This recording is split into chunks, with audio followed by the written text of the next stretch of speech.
Assalamu alaikum. Bismillah, walhamdulillah, wa salatu wa salamu ala Rasulullah. You can pray 5 times a day, fast every Ramadan, and still feel completely disconnected from Allah. Today, I want to discuss a topic that has been very important for me as I've been improving my iman.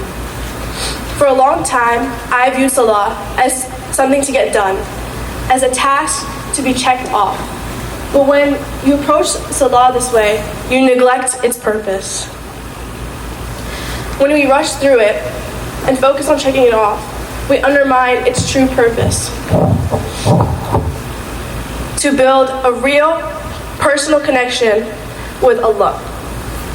This ties into the deeper issue of practicing Islam because of things such as pressure, habit, or culture, instead of sincerity.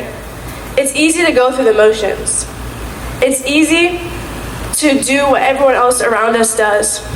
But without that inner connection, everything begins to feel heavy. Salah begins to feel like a burden.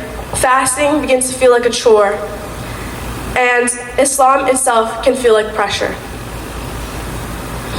In order for prayer to be carried out the way it was meant to be, we need to build that connection. And so there's an ayah in Surah Al-Baqarah that says, "If my servants ask you about me, فَإِنِّي قَرِيب, I am near. I respond to those who call me. So let them respond to me and believe in me, so that they may be rightly guided." This verse reminds us that Allah is near, that our relationship with Him is two-way. He hears our pain, our struggles, our doubts, and our fears, and He asks that we respond to Him, because that is the path to true guidance. In the end, we have to stop relying on someone else's connection to Allah and focus on building our own.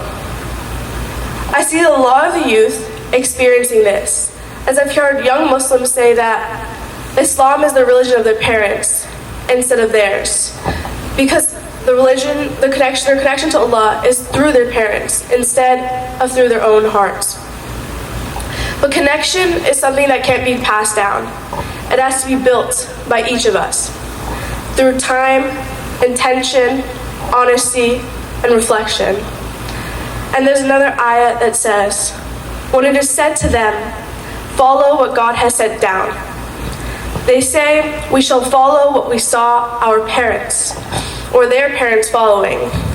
What, even if they understood nothing and were not guided?" Allah is warning us against following tradition unquestioningly, and instead pursuing the truth for ourselves. Islam was never meant to be followed blindly, but instead, faith is something that cannot be passed down.